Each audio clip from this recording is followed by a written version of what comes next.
Yeah, clear, sir. Yes, sir. Okay.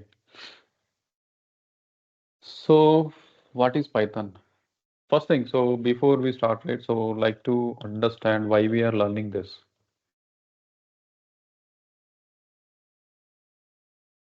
Okay, what is the use in our journey, right? So we should have a better clarity before we jump into this one, right? So anyone, so why we are learning this Python now? So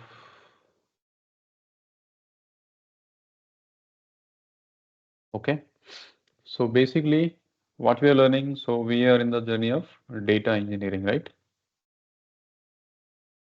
Right? So what do we do with the Python in data engineering? So basically whatever the data processing that we do, right? So maybe it's with Spark or maybe AWS something, right? Any service that we use in AWS, right? So the Python we use there. Okay. So we also have other programming language that we can use for Spark and AWS, but Python is a opt one. I'll tell you the reasons why after some time. But in our journey, we'll be using Python in these two areas, and even in Snowflake as well. Snowflake, something called as Snowpark, okay, which is an API, so which will give us the flexibility to connect Snowflake servers or cluster, and you want to do anything, you can do that. So for everything like Spark, AWS, Snowflake, and you can even use some automation purpose or a scripting purpose, we use Python. Okay, so we discussed, right? So we have when we talk about data engineering, we source data from different systems, right? Okay, different systems. Then we have we discussed so bronze layer,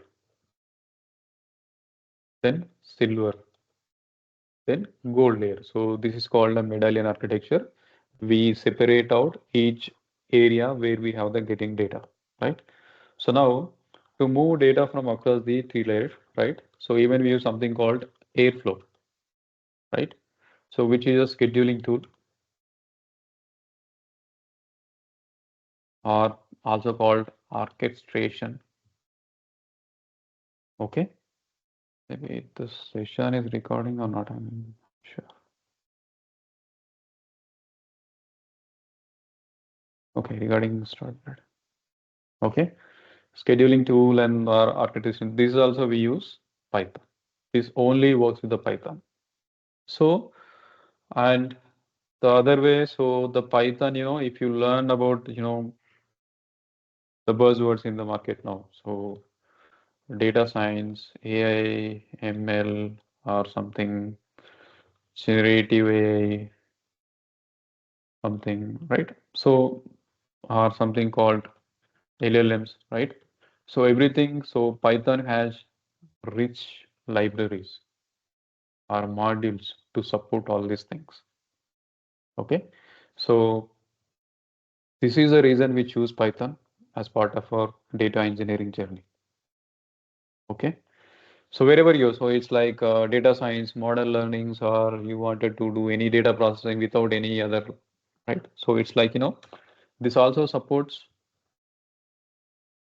data processing with something called NumPy and Pandas. Okay, and we have something called Matplotlib or Seaborn. See, these two are visualization kind, so it's like kind of BI tools. So if you wanted to, create some graphs using the data that we have, we can go with Matplotlib or Seaborn. So these are all the different libraries that we have in Python, and which strongly supports data engineering. It's like a data processing and everything. Okay, this is the reason we are learning Python. Are we good? So why we are learning Python? Any questions? Yes, sir. Yes means you have questions. You don't have questions. No, sir. No questions, sir. Okay, great. So basically, this is a strong region. So even we have, even the Spark is developed with the Scala, and or we can use Java. But Python is the ultimate thing. So that comes with the easy of things actually. So it's very easy to learn, easy to use, and having different libraries supported and a broad community, in the market. So that's the reason. Anyhow, so I hope we are clear. So why we are learning this Python, okay? And so then only you will get some idea. So I mean, why we are learning this Python, so that you'll concentrate more if you know that answer. Okay. Now, so what is the history of this Python? So basically, the very first time, right? So this was comes into picture in 1989. Someone called, uh, Van Rossum. Okay. Basically, this is a full name, Guido Van Rossum. So who started this Python project in 1989? But officially, it is 1991. This comes into market as a version 0.0.9. Okay. Or something 09, I think. I don't remember exactly. But in 1991, it's a first release coming to market.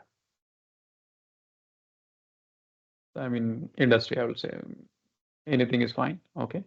Coming to market. And later on, so there are, any programming language or any system that started, right? So people will continuously add features and, they'll be releasing the new versions. But anyhow, at present, Python Software Foundation owns this Python now.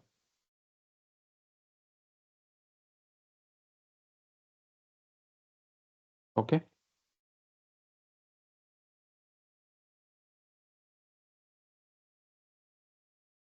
And what is the current release? I mean, current version of Python? Anyone know?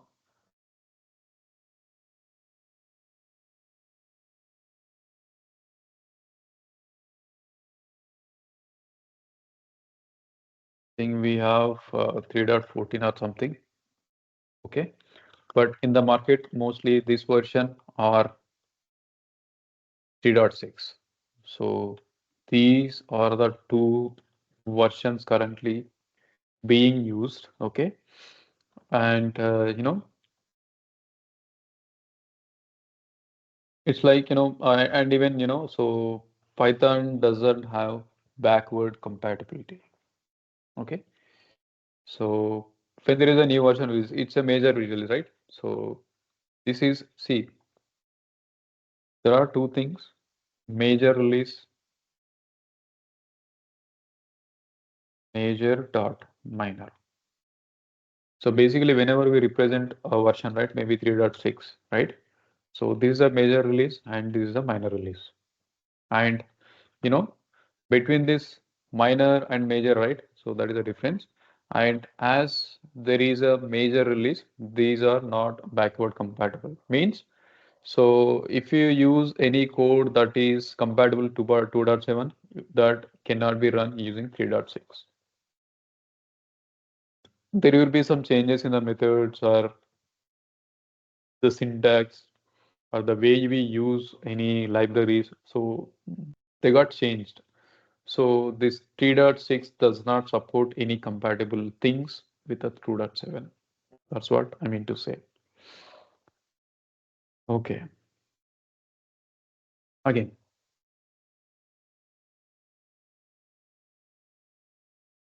what is Python again? So if I ask you what is Python?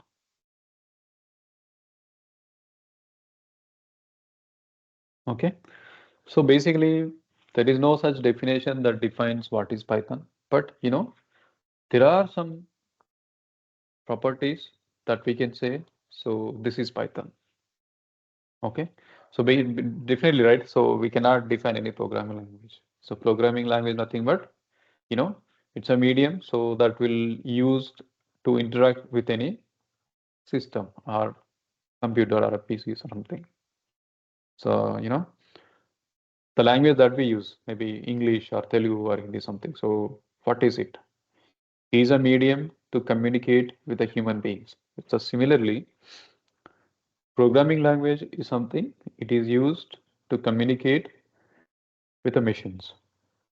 Machines nothing but it may be anything that works with a processor, right? So that is how we can define a programming language. Okay.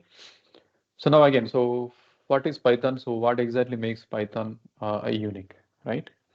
So basically Python is having unique syntax compared to, other programming languages. We'll come to this again. So what is this unique syntax, everything? Okay. And this is general purpose. I'll talk about this multi-paradigm.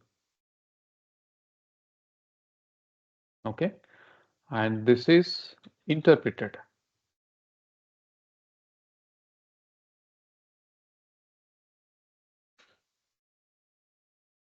Dynamically typed. And this can be like supports object-oriented programming and functional programming as well. Okay. But anyhow, I just remove this. Okay. So basically, these are the main different things that defines Python. Okay. So basically, what is Unix syntax? So who knows Python in here? Already know someone. I think I know someone who knows Python already, right?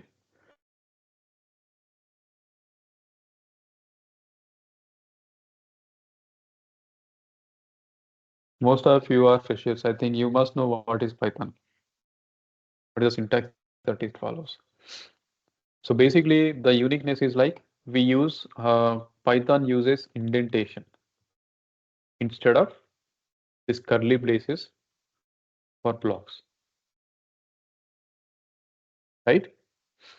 And again, so general purpose. So general purpose in the sense Python can be used in any way. It's like you can use it for scripting, automation,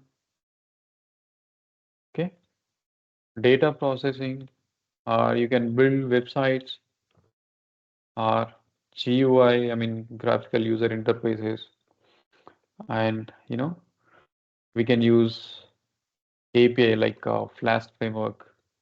And there are many basically. So if you wanted to use AAML, right? So we something called scikit-learn. So there are many basically. It's not only this, it also supports multi-threading, multi-processing, and bunch of libraries are there we can use with Python. Okay, so ultimately the general purpose nothing but so we can build anything with Python. So it may be website, it may be standalone GUI applications, or it may be a data processing application. Maybe it's used for a server-side scripting, or you wanted to use any automation with a Selenium kind of things. You can use it. So it's like these many things that we can do with Python. Okay, but in our case, what we'll be doing? We will be using for this purpose, right? Data processing with PySpark or with Pandas, right? So if it comes to workflow design, so we may use it with Apache Airflow. This is not in our, scope, but even if you use Airflow, if you learn Python, so that is sufficient enough. If you want to just go and read about the documentation, learn the architecture, you are done. That's it. So you can build DAGs and everything, you can schedule jobs and everything. Okay, that's it. And okay, so any questions on the general purpose? So it's just very simple. Okay.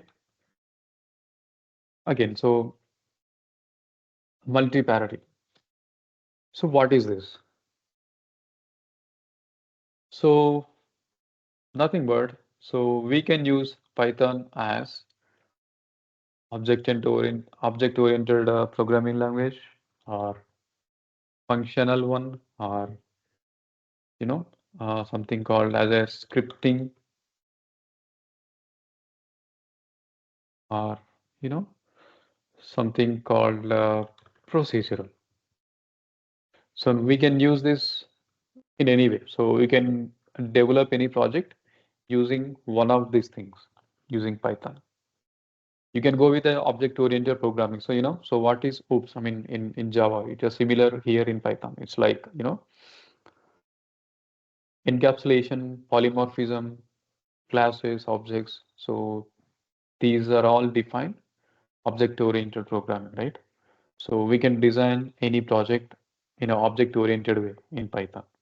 Or if you wanted to go with a functional, so you just recreate multiple functions and execute them so that it will make a project or a scripting or a procedural. So these are all different types of programming languages basically, but Python supports all these.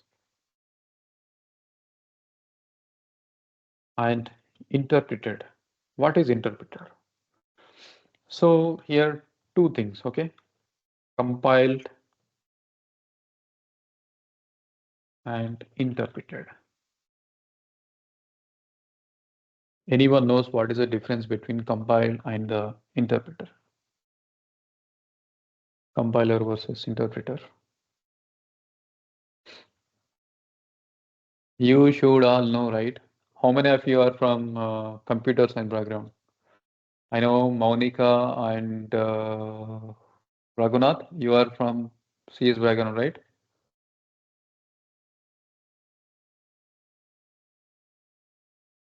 Yes, sir. Yeah, I think you should know. So what is compiler and what is interpreter? Can you tell me?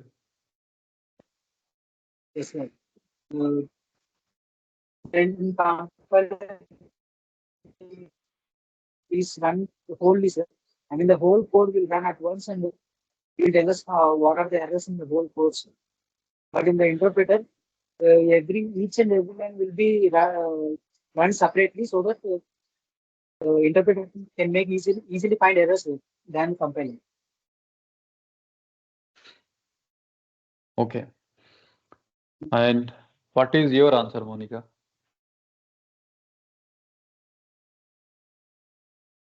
Same, sir. Compiler, which will execute the whole program at once, but interpreter will execute the line by line. Okay, so compiler executes whole code at once. How?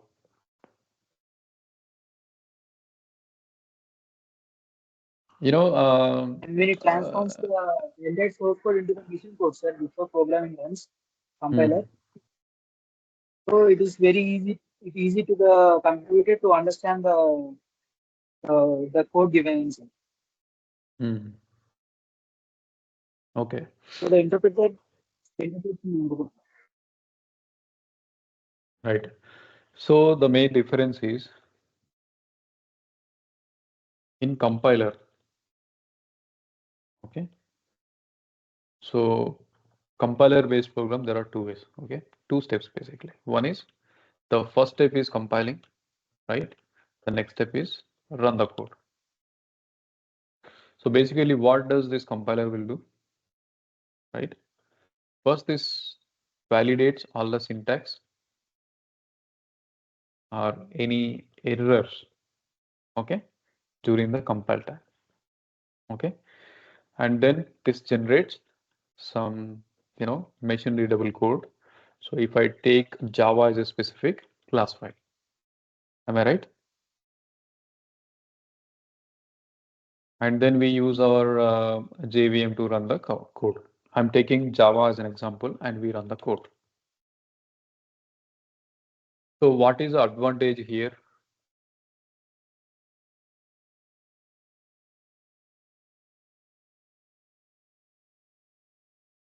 Okay, let's talk about interpreter. So here what happens? So this interpreter will read line by line, okay, then validates the syntax and some other errors, okay, then execute it. Okay, so now you tell me, so what is the advantage over there and here?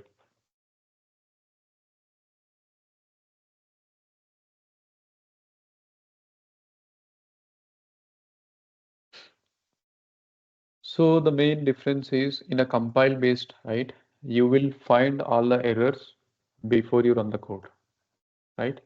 So you find the error way ahead of your execution. So let's say I'll tell you an example. Okay. So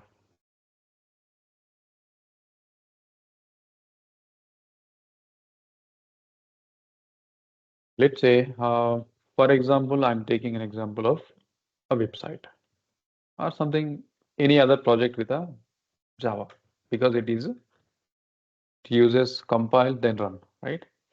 Now, what we do, so we develop everything, and then what we do, so we build the code and we do some local testing, and then we push it to the environment wherever we wanted to run it, right? So when we compile this in our local itself, right? So local nothing but let's say, so if this is where I'm using, this is an IntelliJ, okay, which will be used basically IntelliJ, right?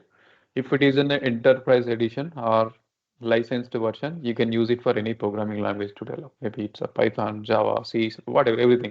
It supports everything. Okay. Most of the companies use IntelliJ, either Eclipse. Okay. But when it comes to Python, there are multiple ways. We'll talk on that. Okay. So let's say this is an example. So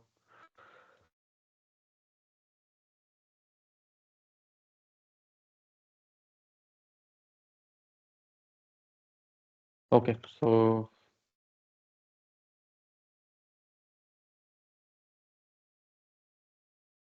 this is Java program, right? Everyone knows. Do you remember how to write Java code? Everyone?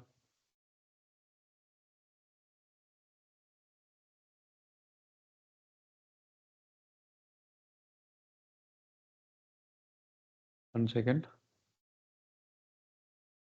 Mhm.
Yeah, this is taking time.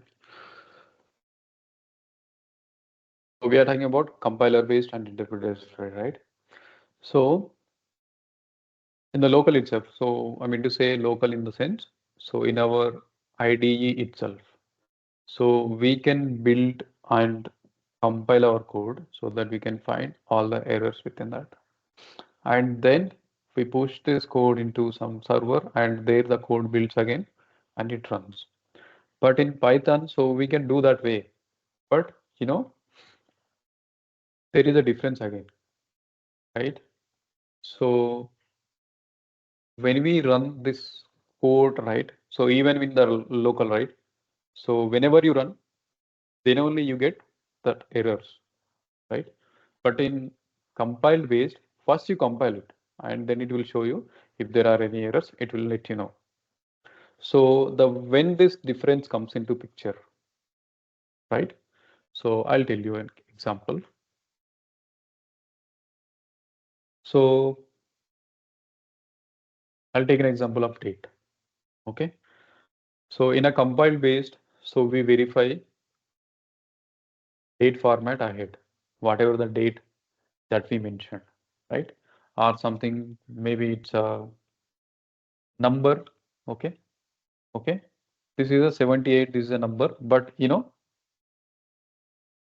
is a difference between these two, right? So this is a number. When I enclose in a quotes, it becomes a string or a character value, right? So if we don't have a compiler based thing in an interpreter, right? So in runtime, if we receive this instead of 78, that gives error that time. Okay. And again, this 78, if this comes fine, that is okay. But if we have any input that comes with this form, so that interpreter will fail at the runtime. But in compile based, right? So it will verify this basically, the compile time safety. It will verify what is the data that we have, what is the data that we defined for this particular variable that way. Okay. So that is the difference. Again, so something called here, the code execution is fast. Okay, because this is already compiled and it is ready to run. And again, it will not execute all the code at once. So that follows a flow, right? So even there is a project, there will be a flow that will be executed, but the whole code never executes. Okay. So the way design, that depends actually. So how the code will run, how the project will execute, that depends on how we design our code.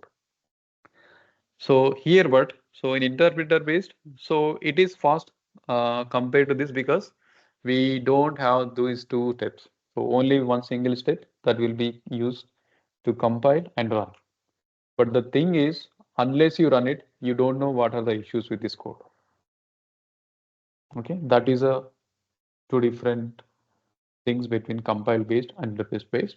And Python uses interpreted based thing to run the programs. Okay, again, something called dynamically typed. What does this mean? Let me verify if this comes in or not.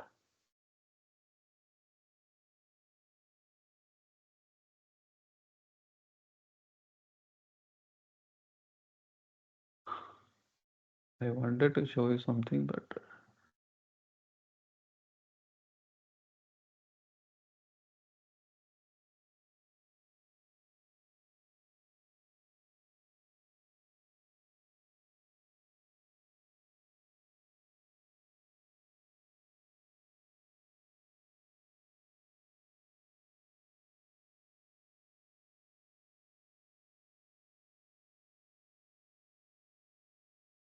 Mhm.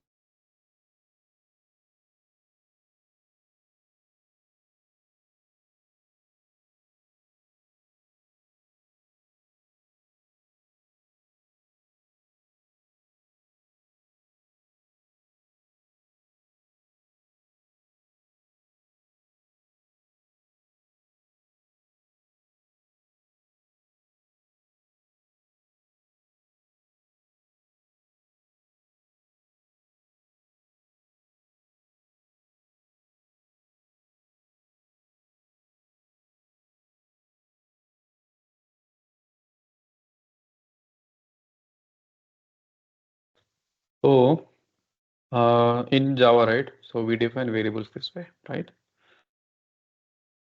So it's like some value. Okay.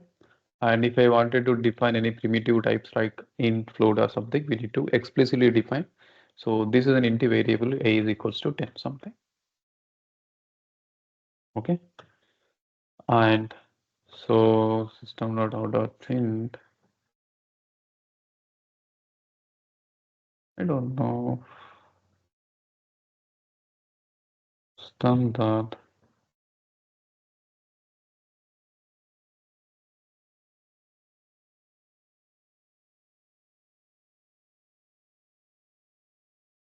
Something it's changed in Java 11, I'm not sure, but this should not be the case. Recently only I completed one project in this one, but there seems to be an issue with my setup. Okay, that's fine. Anyhow, this is a way we define variables in Java, basically. This is strongly typed language because for each variable that we use, we need to define what is the type of this variable, right? This is a string, which means character-based values. This is an integer, which means it's a number-based thing. And similarly, we have like a float or double or something like that, Boolean as well, right? But in Python, basically, that's not required, right? So if I say a is equals to 10, that's it. So, implicitly that interpreter assumes this value is type int. If I print type of this variable, right?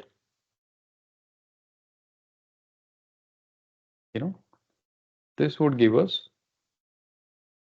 int, class int. It automatically classifies, depends on the value that we assign to the variables. So basically this is called dynamically typed. So dynamically typed nothing but, so I showed you the difference, right? So in Java, so we need to explicitly define the type of variables, but in Python, it's not like that. So it's automatically defines or identifies the type of variable that we are using. This is a dynamically typed language. That is the difference. Okay, I'll pause for a minute for any questions. Let me know if you have any questions.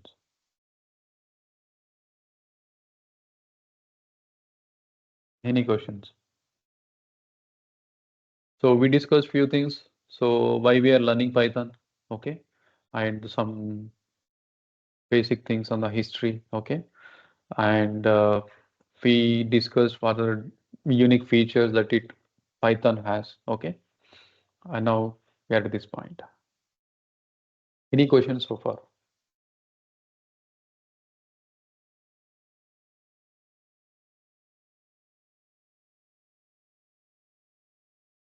Okay, so I assume it like you don't have any questions, right? And how many of you install Python in your system?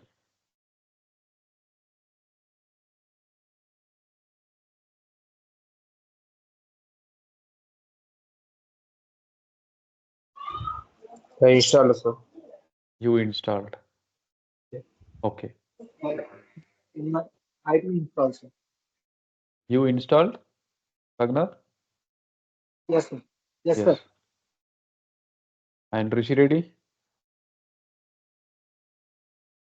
Sir, no, sir, I did not install, sir. The network is So, slow, sir, here. okay, it's just a 12 to 30 MB, that's it. You still Okay, have your network.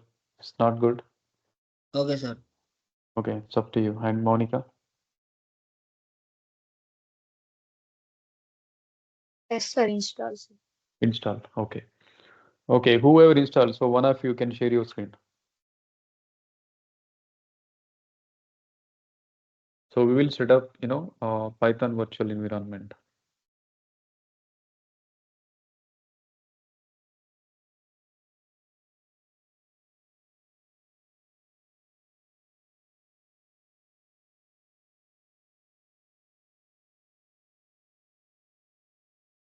Subbareddy, you want to share your screen?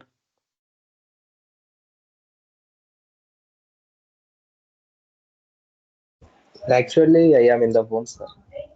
You're in the phone. And okay, I want at least one of you to share your screen, maybe whoever has with the laptop. Okay. If you don't have, right, so I think because I have already created some setup in my system, I don't want to disrupt it. So that is the reason. Any one of you. Raghunath, so are you using laptop or mobile? I'll be sharing my screen, sir. Okay, go ahead.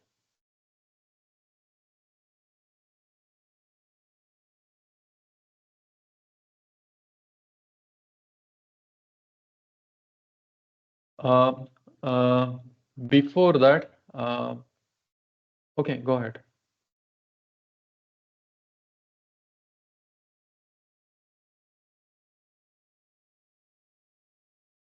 Not in here. Go to command line, CMD. 1 minute, sir.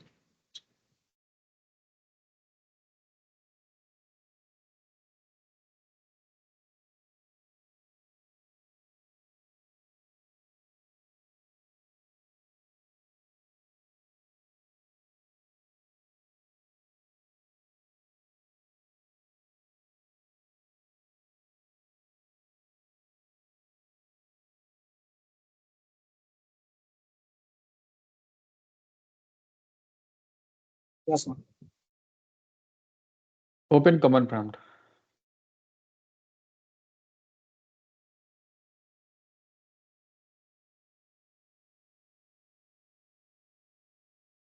Okay, type Python.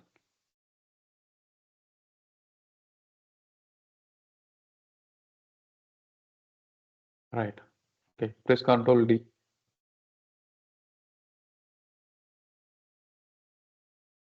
Sure.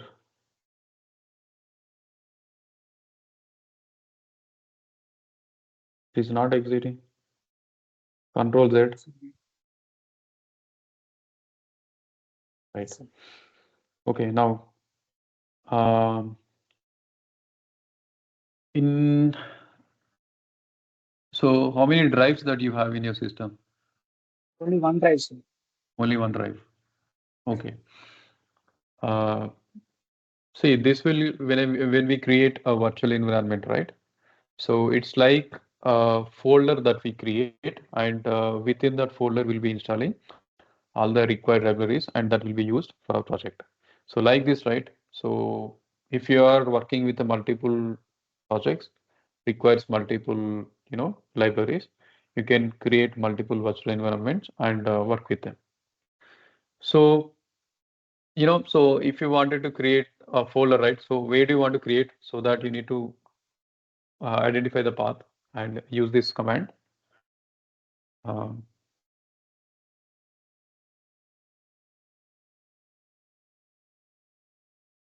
Type Python -m.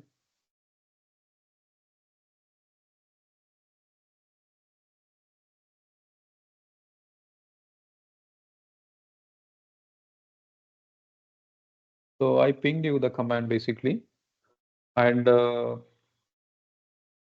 that is Python space -m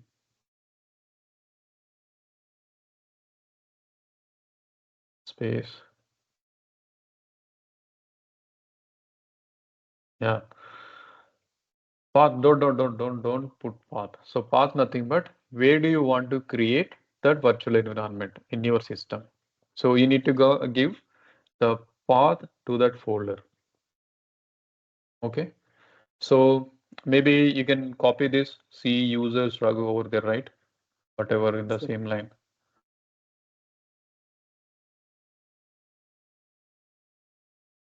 Yeah, copy that and paste it there. Slash. No, the backslash. It's a forward. So yeah, Python VENV. No. It's a single word. So what is the meaning of this? So Python -m virtual environment, right? So basically Python -m nothing but so we are creating this model using this module, virtual environment module. Using this, we'll be creating a virtual environment in this folder. In this folder, nothing but C users Raghu Python VN. Okay, press enter.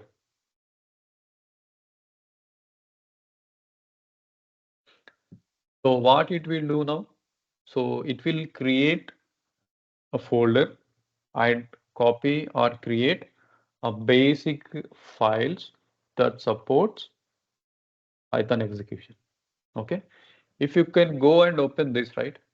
C users Raghu Python VNV.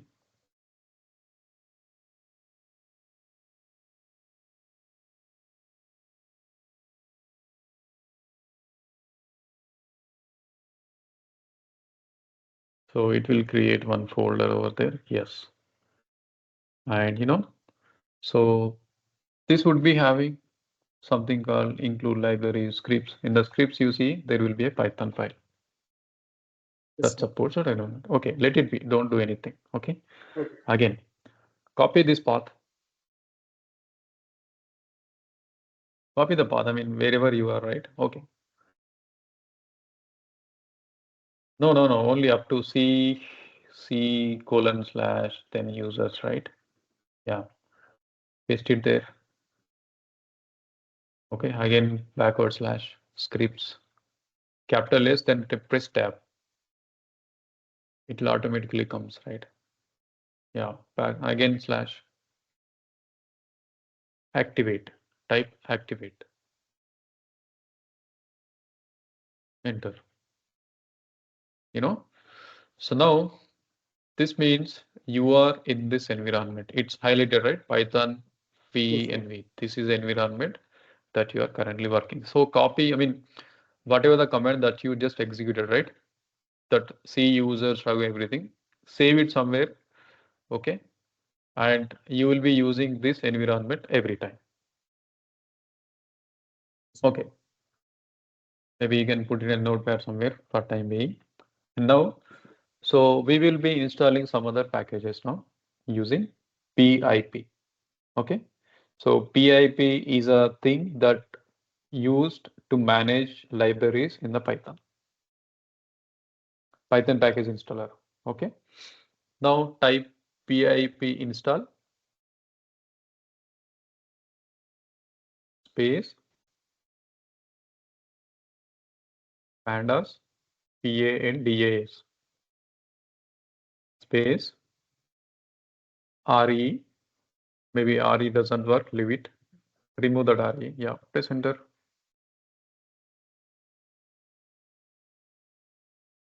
So when we install this pandas, right, it comes with a NumPy and pandas both.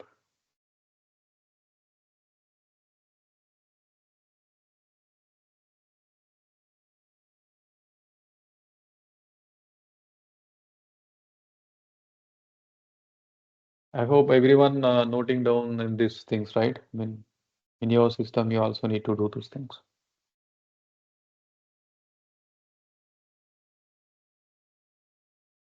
See, this is installing these many things, including NumPy, right? NumPy and pandas both.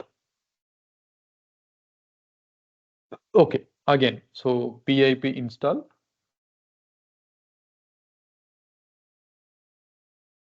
space Jupyter JUPYPER space notebook.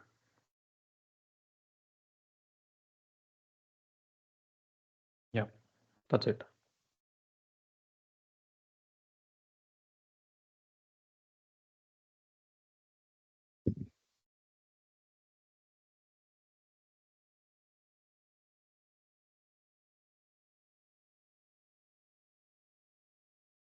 So everyone, so with your Python, create a virtual environment. Okay, then install pandas and then this Jupyter notebooks. Okay, I'll think why this RE is not working. Maybe there is a RE2 or something.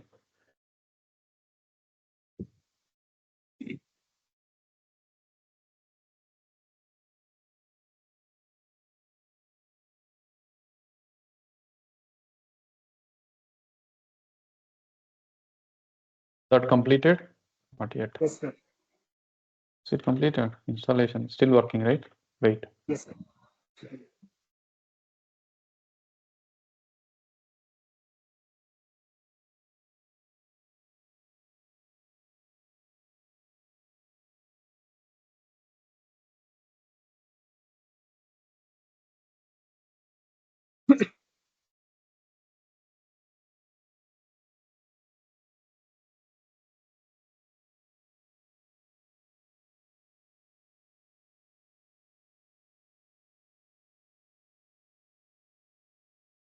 Yes, sir. It's completed, sir.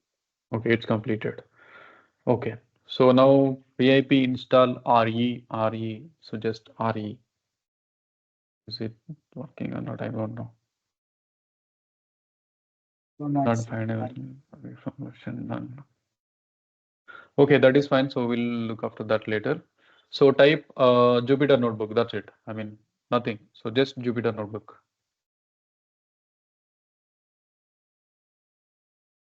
Incorrect spelling.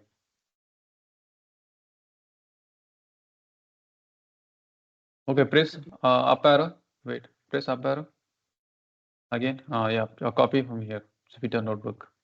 I just remove pip install from this command.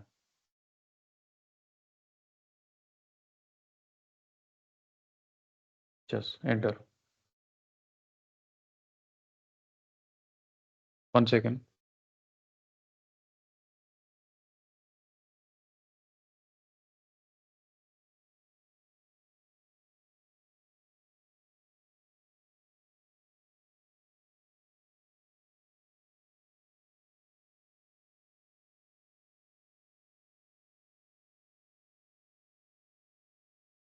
No. You should not be opening this with VS Code. Go back. Right. Wait. Scroll down. See, basically, whenever this opens, right, it opens with a browser, okay, not with any editor. So now Okay, copy this.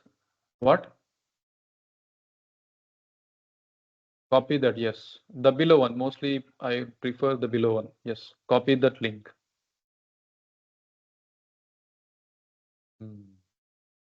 You killed it. No. Wait. Go back. Doesn't work. You close that actually. See, that is executed.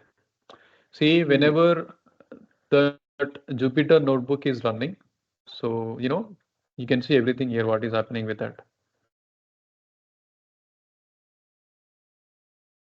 Wait, see, it's automatically coming here, right? Yes. Right. Okay. Expand, I mean, maximize the browser. I'll do one thing. We need to change your default folder.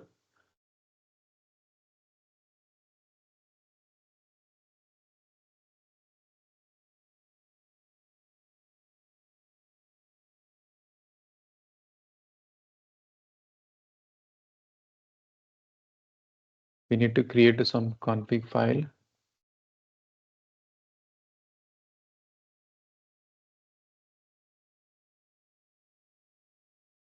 See, exit from that. I mean, go to command prompt and kill that session. Press Control C in there and close the browser, whatever the browser that we opened. Yes. Now I shared your command in the chart. Execute that as is.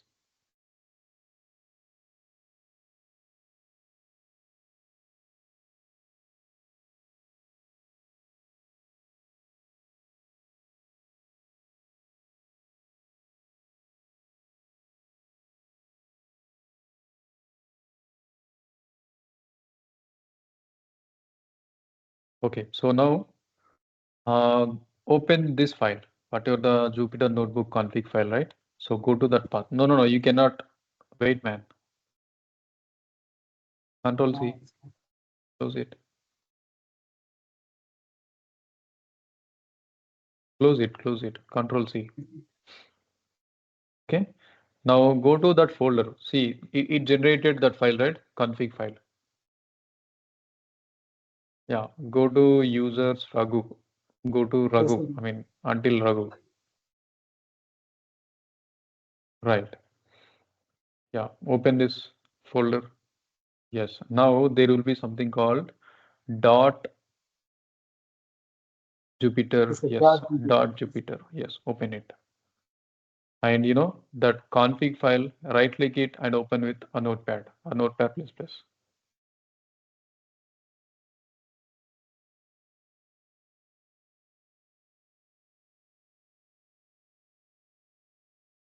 Yeah. Maximize it. and search for notebook directory.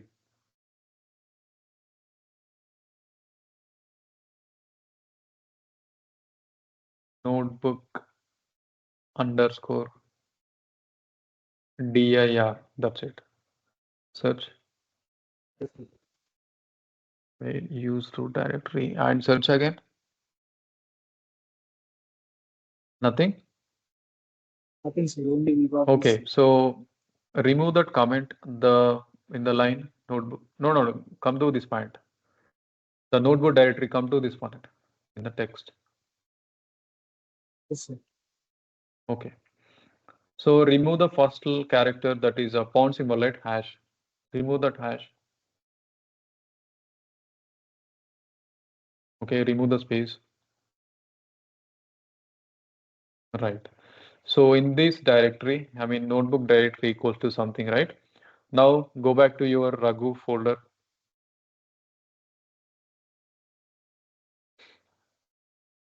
Right. So where do you want to save your Python programs? Decide a path. Yeah. Hmm? Maybe you must be storing somewhere, right? All the codes or something. Yes, sir.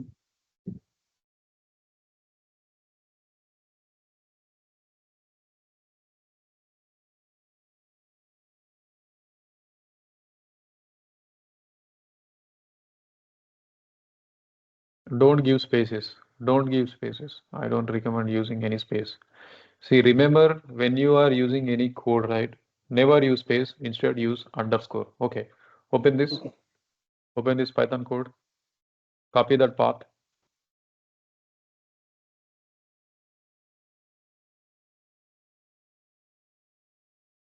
Yeah, Yes. go back. Go back to that file, config file in the notepad. Paste it in the single quotes.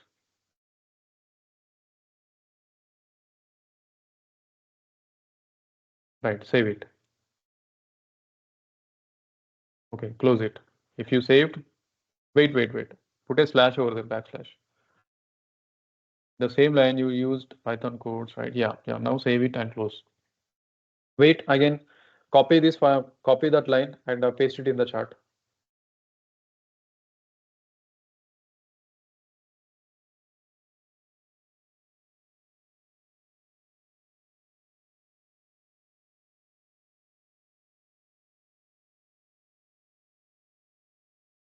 Yeah. So others, maybe you can follow the same thing. Right. Go back and relaunch your Jupyter notebooks on the command prompt.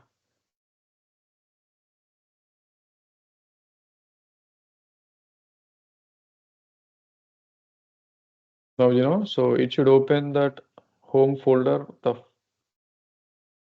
No, it not.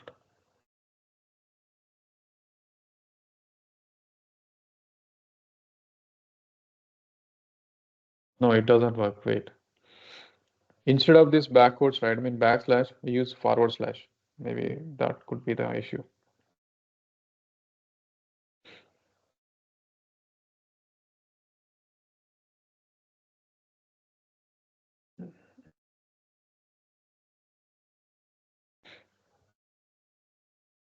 Is it okay, sir? C colon as well. There is one more, right? C colon forward slash in the beginning as well.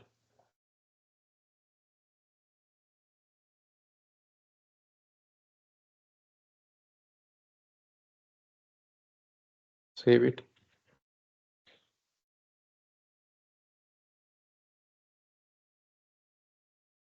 Yeah. Exit and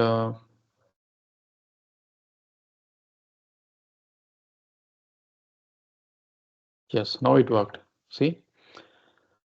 So now you can run your programs, or you can, there is something called new and upload, right? In the right side, in the top. Click on the new, and that gives, click on the Python 3. Okay, and that gives, so this is a setup that we'll be using. So it is like you write the program, it gives you the output. It's like a REPL. Okay. Okay. So others, I mean, this is a recording session, right? You can follow the same and set up your things. and we'll meet in the next class. Any questions? And go back to your browser once, exited. Just wanted to check one thing. Close it anyhow, you close that. So when you close that command prompt thing, right? So this notebook will be disconnected and the interpreter will be closed and you cannot execute anything. They should be up and running. So on the time that you are working with your program, that should be open and running. Yeah. Open this file, untitled IPyNB. Type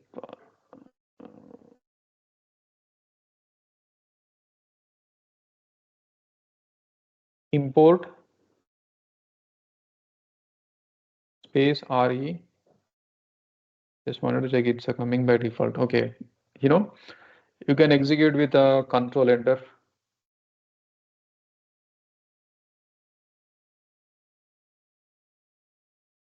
Yes, it worked, right? Did it give any error? No, right? No, sir. Okay, type import, the same line, request. REQEEST. Same, this word, request. QU. STS, S as well. It's a plural word. Request. Okay. Yeah, it comes by default. These packages in Python 3.11. So no need to install explicitly. Okay. Right, your setup is done. Okay, so we'll be using this Jupyter notebook every day. Okay, and I will also discuss how many ways that we can execute Python programs maybe in the upcoming classes. Okay, this is just an introduction that we completed today. And any questions before we stop our class?